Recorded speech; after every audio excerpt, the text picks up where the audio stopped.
Soudain viendra dans son temple le Seigneur que vous cherchez. Qui pourra soutenir le jour de sa venue? Qui pourra rester debout lorsqu'il se montrera? Cette annonce du livre de Malachie qui nous est donnée en première lecture en ce jour, nous pouvons avoir un peu de mal à en voir l'accomplissement dans l'entrée de ce bébé de 40 jours dans le temple de Jérusalem.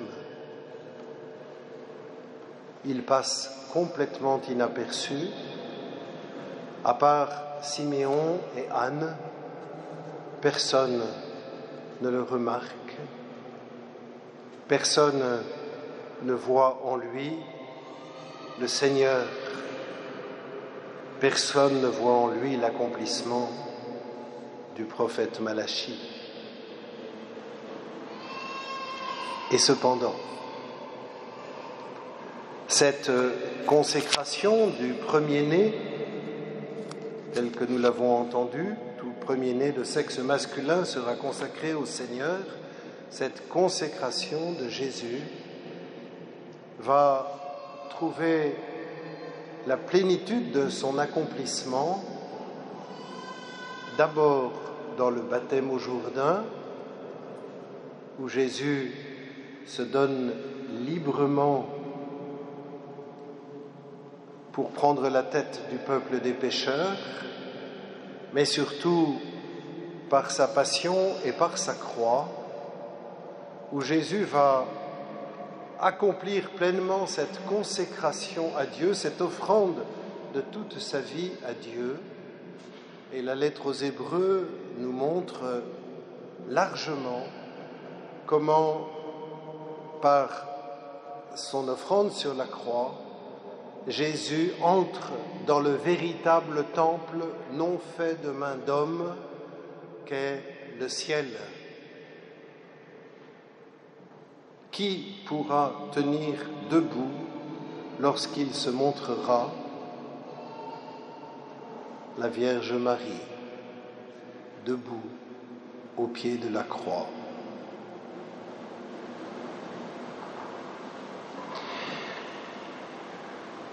Le Seigneur s'offre, le Seigneur est offert et le Seigneur s'offre. Il se donne tout entier au Père pour que le Père nous le donne.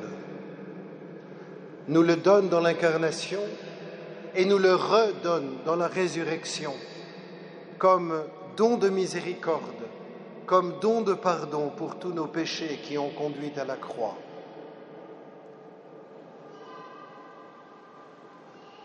Par les sacrements de l'initiation chrétienne, le baptême, la confirmation et l'Eucharistie, nous sommes mis avec Jésus pour entrer dans cette offrande du Seigneur, la faire nôtre, devenir nous-mêmes une offrande à la louange de sa gloire.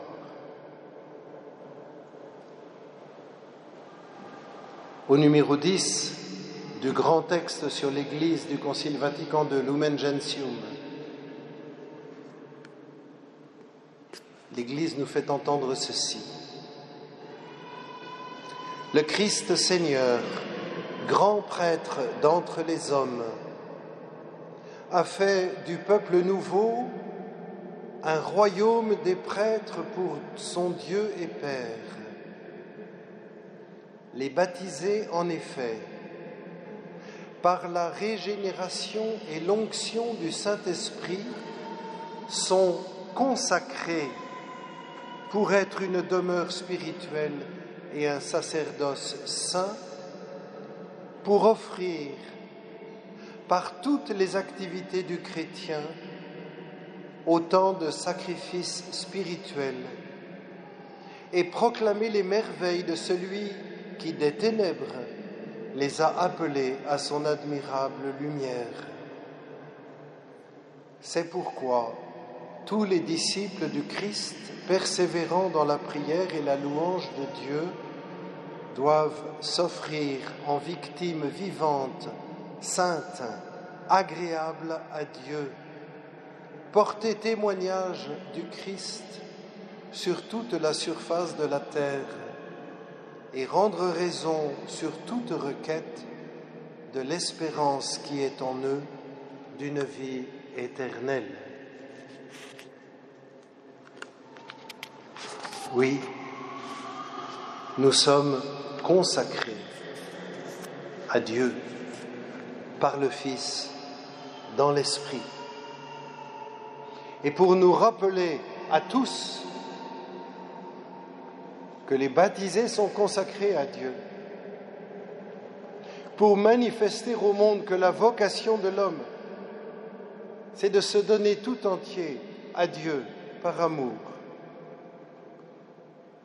Parmi les baptisés, certains sont appelés à vivre plus radicalement cette consécration dans le célibat pour le royaume. Nous les appelons les consacrés et nous risquons ainsi de perdre l'idée que tous les baptisés sont des consacrés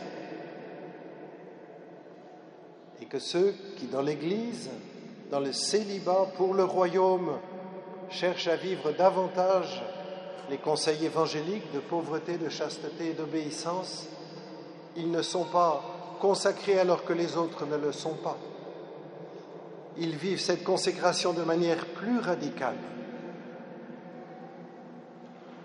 pour que tous soient encouragés à vivre pour le Seigneur.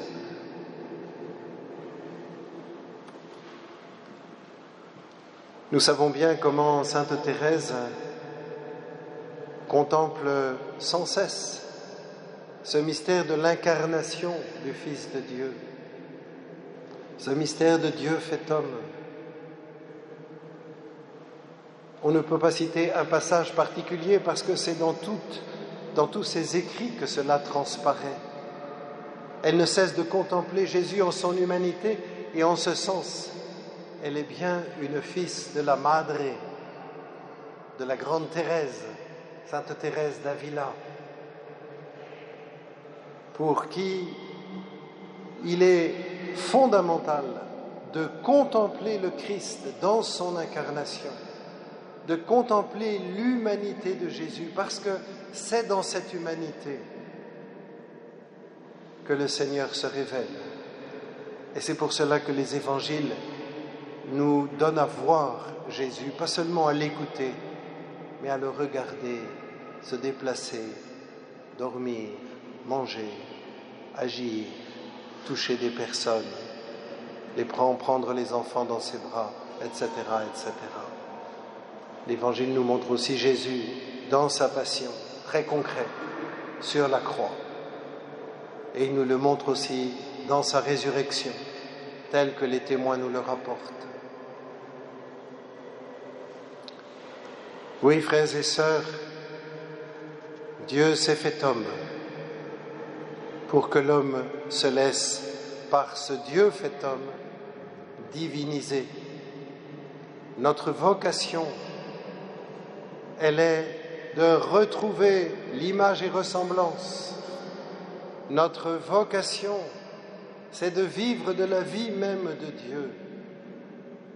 Notre vocation, c'est de nous laisser enfanter à la vie divine, en nous laissant adopter par Dieu le Père et en apprenant à vivre en enfants de Dieu, en frères et sœurs du Christ Jésus.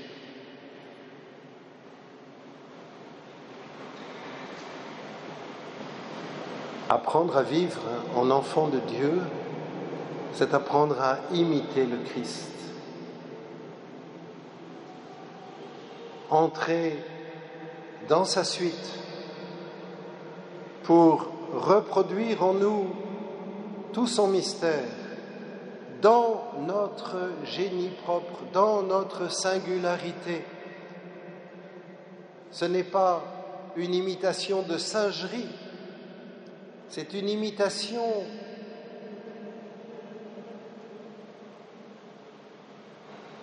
comment la qualifier?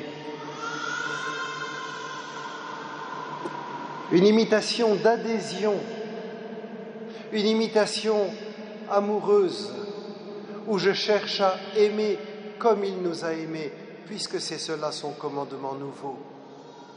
Aimez-vous les uns les autres comme je vous ai aimés.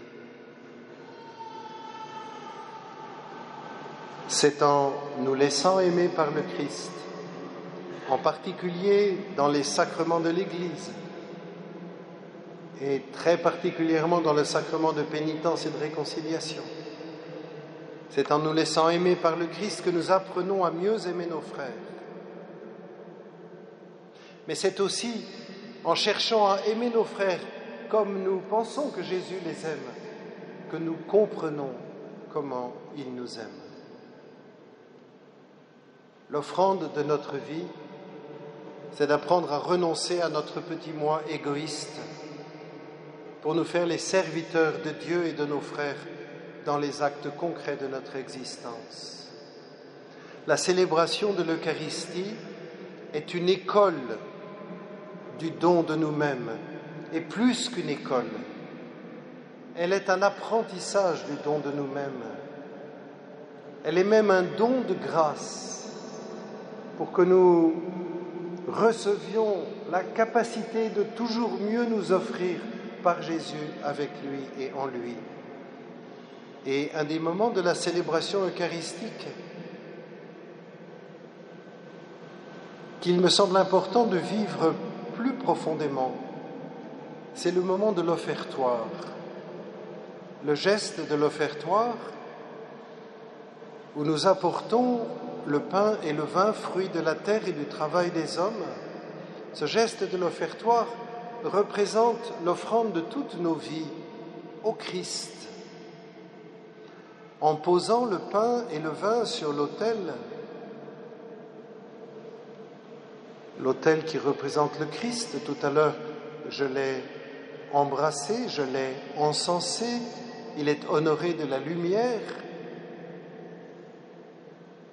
En posant le pain et le vin sur l'autel, c'est comme si nous nous donnions au Christ tous ensemble et chacun de nous, que nous nous donnons au Christ, nous nous offrons à lui pour que lui nous offre au Père dans son offrande.